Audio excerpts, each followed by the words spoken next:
তোমাদের সকলকে স্বাগত জানাই টিনস বাড়ি অরুণিমা চ্যানেলে। আশা করি সবাই তোমরা ভালো আছো, সুস্থ আছো। আজকে ক্লাস 9 চ্যাপ্টার 3 থেকে অসম্পূর্ণ প্রকটতা এবং মানুষের লিঙ্গ নির্ধারণ এইটা নিয়ে আলোচনা করব। এই দুটো খুব গুরুত্বপূর্ণ টপিক, চলো দেখে নেওয়া যাক। প্রথমেই আসি, আগের পর্বে আমি মেন্ডেলের দ্বিসংকর জনন নিয়ে আলোচনা করেছি এবং সেটা থেকে যে সূত্র পাই আমরা সেটা নিয়ে আলোচনা করেছি, স্বাধীন সঞ্চরণ সূত্র। আর তারও আগের পর্বে এক সংকর জনন পদ্ধতি নিয়ে আলোচনা করেছি এবং সেখান থেকে যে সূত্র পাই পৃথক ভবন সূত্র, সেই দুটো নিয়ে আলোচনা করা হয়েছে। এবার দেখো, এই দুটো যে সূত্র, পৃথক ভবন সূত্র এবং স্বাধীন সঞ্চরণ সূত্র, এই দুটো সূত্র থেকে আমরা কি জানতে পারছি যে এই যে অপত্য, এই যে জনিত্রী জনুতের যে বিপরীতধর্মী বৈশিষ্ট্যগুলো, সেগুলো কি হচ্ছে, সেগুলো বৈশিষ্ট্যগুলো গ্যামেটে এসে আলাদা হয়ে যাচ্ছে। মানে F1 জনুতে এসে সেই বিপরীত বৈশিষ্ট্যগুলো পাশাপাশি অবস্থান করছে, আবার সেখান থেকে যখন গ্যামেট তৈরি করছে বিপরীত বৈশিষ্ট্যগুলি পরস্পর থেকে আলাদা হয়ে যাচ্ছে। আর জনিত্রী জনুর ক্ষেত্রে যেটা প্রকট বৈশিষ্ট্য ছিল, সেই প্রকটের বৈশিষ্ট্যটাই F1 জনুতে গিয়ে প্রকাশ পাচ্ছে। ঠিক আছে, তাহলে এই যে জিনিসটা, মানে এখানে যেটা প্রকট পি জনুতে, সেটা F1 জনুতে এসে সেটার বৈশিষ্ট্যই প্রকাশ পাচ্ছিল, কিন্তু যেটা প্রচ্ছন্ন সেই বৈশিষ্ট্যটা কিন্তু পাশাপাশি রয়েছিল। সেই বৈশিষ্ট্যটা প্রকাশ পায়নি মানে এটা নয় যে সেই বৈশিষ্ট্যটা হারিয়ে গেছে, পাশে অবস্থান করছিল। এবারে এটা থেকে এই F1 জনু যখন আবার গ্যামেট তৈরি করছে, তখন এই যে দুটো বৈশিষ্ট্য, বিপরীতধর্মী যে বৈশিষ্ট্য, সেগুলো আলাদা হয়ে যাচ্ছে এবং সেখান থেকে ভিন্ন ভিন্ন মানে গ্যামেট পাচ্ছি এবং সেখান থেকে পরবর্তীতে যে প্রজন্ম, সেই প্রজন্মের মধ্যে বিভিন্ন রকম নতুন বৈশিষ্ট্যগুলো আসছে এবং যে বৈশিষ্ট্যটা এখানে প্রচ্ছন্ন রূপে ছিল সেই বৈশিষ্ট্যটাও এখানে এসে আবার প্রকাশ পাচ্ছে। ঠিক আছে, এবার এইটা হলো মেন্ডেলের সূত্র হিসাবে বলেন, কিন্তু এটার একটা ব্যতিক্রমও আছে, পরবর্তীকালে সেটা দেখা যায়। যেমন ধরো সন্ধ্যা মালতী গাছের ক্ষেত্রে দেখা গেছে যে এই গাছের ক্ষেত্রে কিন্তু যে প্রকট বৈশিষ্ট্য সেইটার সম্পূর্ণরূপে প্রকাশ ঘটে না। মানে ধরো একটা সন্ধ্যামালতী গাছ, ধরো একটা লাল সন্ধ্যামালতী ফুল হয় আর একটা সাদা সন্ধ্যামালতী ফুল হয়। এবার এই দুটো গাছের মধ্যে তুমি ক্রস করাচ্ছ, প্রথমে যেটা তৈরি হবে সেটা গোলাপি। তাহলে এখানেই বুঝতে পারছো লাল আর সাদা মিশে গিয়ে গোলাপি হলো। এক্ষেত্রে লালের কিছুটা বৈশিষ্ট্য প্রকাশ পেল, সম্পূর্ণ বৈশিষ্ট্য প্রকাশ পেল না। ঠিক আছে, তাহলে লালটা তো এখানে ডমিনেন্ট ছিল বা প্রকট ছিল, কিন্তু প্রকট হওয়া সত্ত্বেও সেই বৈশিষ্ট্যটা সম্পূর্ণরূপে প্রকাশ পেল না। সেই জন্য এই জিনিসটাকে বলা হয় অসম্পূর্ণ প্রকটতা। অসম্পূর্ণ প্রকটতা মানে আরটা প্রকট কিন্তু সম্পূর্ণরূপে এখানে এসে প্রকট হলো না। এবার F1 জনু থেকে একইভাবে দুটো গোলাপি সন্ধ্যামালতী গাছের মধ্যে যদি আমরা আবার ক্রস করাই, তাহলে সেখান থেকে পাবো কি, একটা লাল গাছ পেলাম, লাল ফুল হয় এরকম গাছ পেলাম, দুটো গোলাপি পেলাম আর একটা সাদা পেলাম। ঠিক আছে, তাহলে এই জিনিসটাই এই যে চেকার বোর্ডের মাধ্যমে দেখাবার চেষ্টা করেছি। দেখো, প্রথমে হলো লাল দুটো, মানে যেহেতু গাছটা লাল প্রকট বৈশিষ্ট্য, তাই ক্যাপিটাল আর লিখেছি, সাদা WW। এবার তোমরা বলতে পারো এর আগে তো আমরা মানে যে নিয়েছিলাম, যে র্যাবিট নিয়েছিলাম, মানে যে গিনিপিগ নিয়েছিলাম সেটা কালো আর বিপরীতে নিয়েছিলাম সাদা। তাহলে যেটা প্রকট বৈশিষ্ট্য ছিল কালো, ক্যাপিটাল বি, সেটার বিপরীত বৈশিষ্ট্য হিসাবে এদিকে নিয়েছিলাম স্মল বি, তাই তো? কিন্তু ওক্ষেত্রে কি ছিল, দুটো বৈশিষ্ট্য একের অন্যের বিপরীত ছিল, সেই জন্য নিয়েছিলাম। মানে এখানে ক্যাপিটাল বি, এখানে স্মল বি।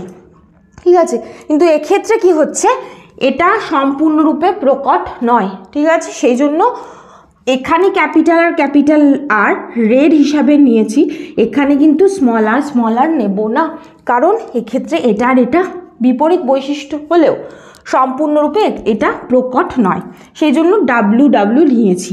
এবার এখান থেকে যে গ্যামেট তৈরি হচ্ছে, এইটা কি, এইটা হলো গ্যামেট।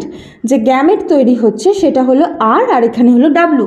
এবার F1 জনুতে আর W পাশাপাশি অবস্থান করে যে গাছ উৎপন্ন হয়েছে সেটা হলো গোলাপি। এবার এই একই রকম দুটো গোলাপি গাছের মধ্যে যদি আমরা ক্রস ঘটাই, সেখান থেকে যে গ্যামেট পাবো সেটা হলো এইটা থেকে হলো আর ডাব্লু, এটা থেকেও আর ডাব্লু। এবার এগুলোতে আমরা চেকার বোর্ড করেছি। চেকার বোর্ড করার সময় অবশ্যই এদিকে মেল সাইন, ফিমেল সাইন, আর এদিকে মেল সাইন দিয়ে দেবে। এবার তাহলে দেখো আর আর আর মিলে হলো আর আর লাল, আর আর ডাব্লু, আর আর ডাব্লু, ডাব্লু ডাব্লু, তাহলে আর হলো লাল, আর আর ডাব্লু দুটো কিন্তু গোলাপি হবে। আগে মেন্ডেলের ক্ষেত্রে এক সংকর জনন দ্বিসংকর জননে কি দেখেছি, যে এই ক্যাপিটাল আর বা ক্যাপিটাল বি একটা বেশি থাকলে বা টল একটা ক্যাপিটাল টি থাকলে মানে যে সাথে যে স্মলটি সেটা প্রকাশ পাচ্ছে না। এক্ষেত্রে যেহেতু আর সম্পূর্ণরূপে প্রকাশ পাচ্ছে না, মানে প্রকট জিনটাই সম্পূর্ণরূপে প্রকাশিত হচ্ছে না, সেই জন্য এটার রং হলো কি গোলাপি, আর একটা হলো ডাব্লু ডাব্লু মানে সাদা। এবার এক্ষেত্রে F2 জনুর ফিনোটাইপ অনুপাত কি, ফিনোটাইপ মানে বাইরে থেকে কি কি রং পেলাম সেইটা, একটা লাল, দুটো গোলাপি, একটা সাদা, মানে 1:2:1 পেলাম। একইভাবে F2 জনুর যদি জিনোটাইপ অনুপাত বার করি তাহলে সেটাও কি জিনের দিক থেকে দেখলেও কি একটা লাল, একটা RW, দুটো RW আর WW, তাহলে 1:2:1, ঠিক আছে।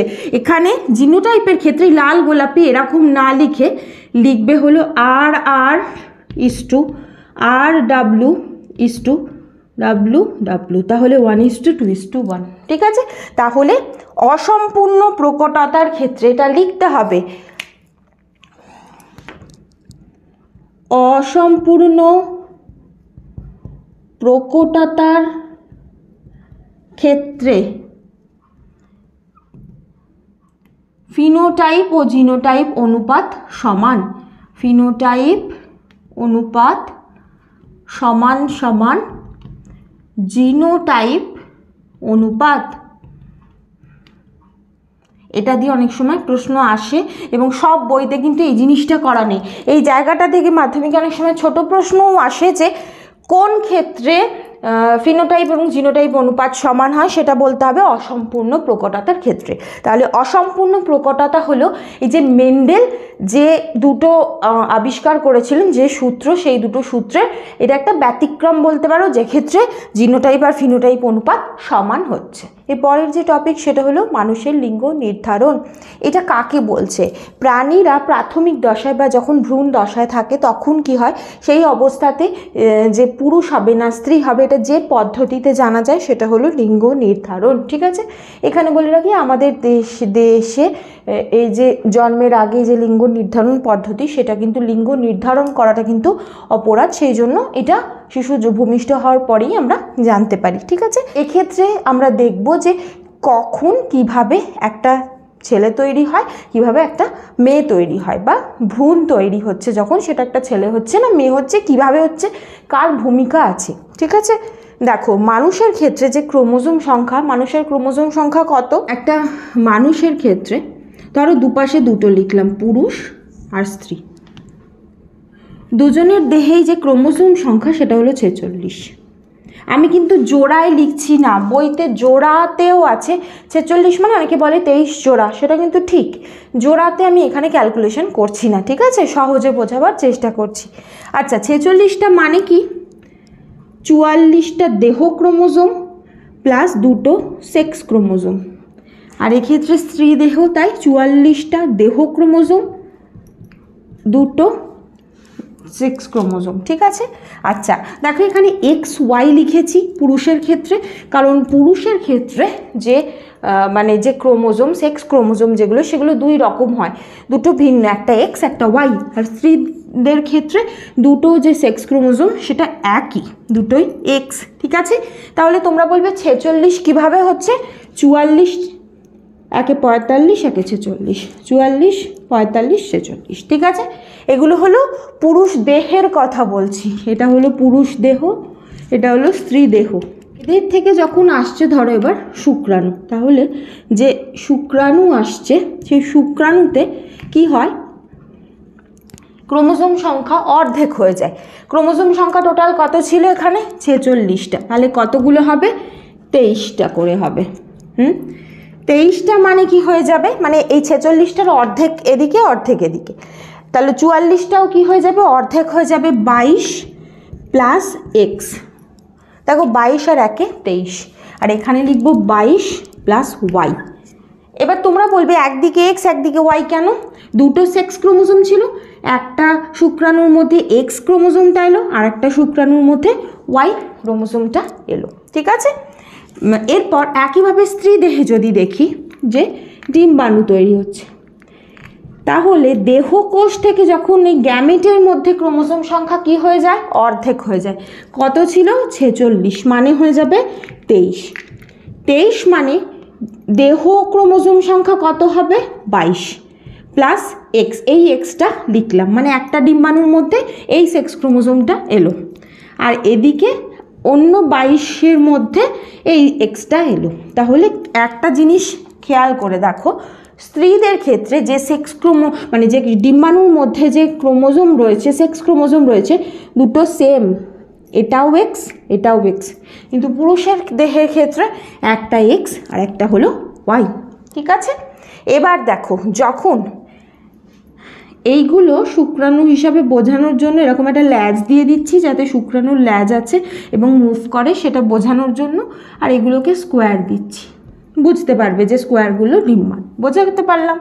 এবার যখন এইটা আর এইটা মিলিত হচ্ছে, ধরে নিচ্ছি, ঠিক আছে, তাহলে 22 আর 22 দেহ ক্রোমোজোম কত হলো? 44 প্লাস এক্স আর এক্স, তাহলে এটা একটা কি হলো? তাহলে এটা হলো কি? এটা হলো কন্যা সন্তান।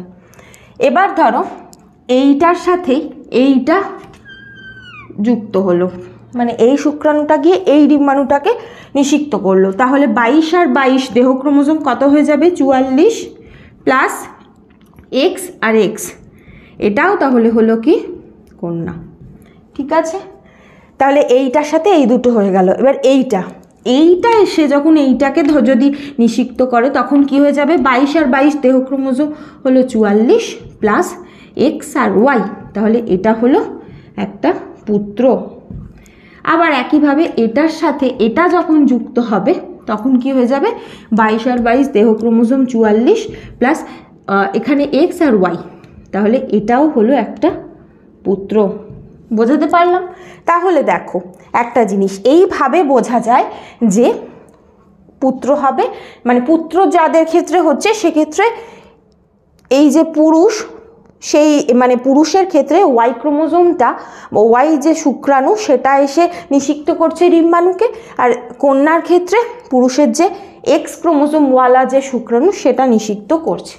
তাহলে একটা জিনিস খেয়াল করো, স্ত্রী দেহ থেকে যা ডিম্বাণুই বার হচ্ছে কেন, সেটা এক্স হচ্ছে, সেটার সেক্স ক্রোমোজোম এক্স, কিন্তু পুরুষের ক্ষেত্রে একবার এক্স হচ্ছে একবার ওয়াই হচ্ছে। এবং এবার এই যে ওয়াই যে সেক্স ক্রোমোজোম রয়েছে, সেই শুক্রাণুটা যখন ডিম্বাণুকে নিষিক্ত করছে, সেক্ষেত্রে পুত্র হচ্ছে, ঠিক আছে।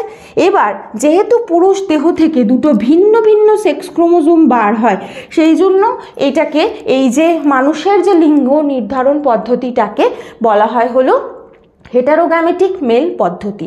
হেটারোগ্যামেটিক মেল পদ্ধতিতে অনেক সময় কখন পুত্র কখন কন্যা এইভাবে যদি লিঙ্গ নির্ধারণ দেয়, কিন্তু এই ছকটা মানে লিখতে হবে। এবার অনেকে কি করে, এই জায়গাটা তোমরা মানে এই জায়গাটা অনেক সময়, এটা তো দেহ ক্রোমোজোম, ঠিক আছে, এটা এখানে কিন্তু দেহ কথাটা মেনশন করতে হবে। যখন এগুলো গ্যামেট তৈরি হচ্ছে, শুক্রাণু ডিম্বাণু এগুলো গ্যামেট, তখন এই সংখ্যাটা যে অর্ধেক হয়ে যাচ্ছে, এটা কিন্তু দেখাতে হবে, ঠিক আছে।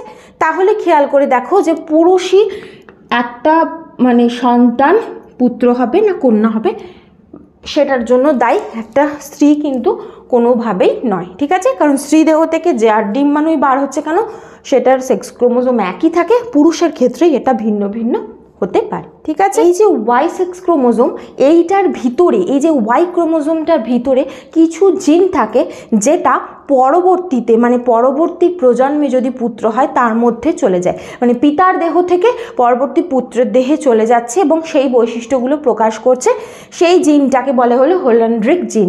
মানে হলো, ধরো কোনো পুরুষের যদি কানের লতিতে এরকম লোম থাকে, তাহলে তার পুত্রের ক্ষেত্রেও সেটা হবেই, সেটা কোনোভাবেই অন্যথা হবে না, কারণ এটা ওয়াই ক্রোমোজোম দ্বারা এসছে, এবং এই ওয়াই ক্রোমোজোমটা সেই পুত্র তার ওয়াই ক্রোমোজোম কোথা থেকে পেয়েছে, তার পিতার থেকে পেয়েছে, তাহলে এইটা অবশ্যইভাবে তার দেহেও প্রকাশ পাবে। এই জিনিসটাকে বলে হোল্যান্ড্রিক জিন। তাহলে আশা করি তোমরা বুঝতে পেরেছো। আজ এই পর্যন্তই। পরের পর্বে আমাদের সমাজে যে বিভিন্ন যে জিনগত রোগগুলো রয়েছে সেগুলো নিয়ে আলোচনা করব। তোমাদের যদি কোনো প্রশ্ন থাকে কমেন্ট করে, তোমরা এই ভিডিওটাকে লাইক করো, বেশি বেশি করে শেয়ার করে দিয়ে সাবস্ক্রাইব করো, আর তোমরা জয়েন বাটন ক্লিকিংয়ের মাধ্যমে বা থ্যাঙ্কস অপশানের মাধ্যমে এই চ্যানেলকে সাপোর্ট করতে পারো। Thank you.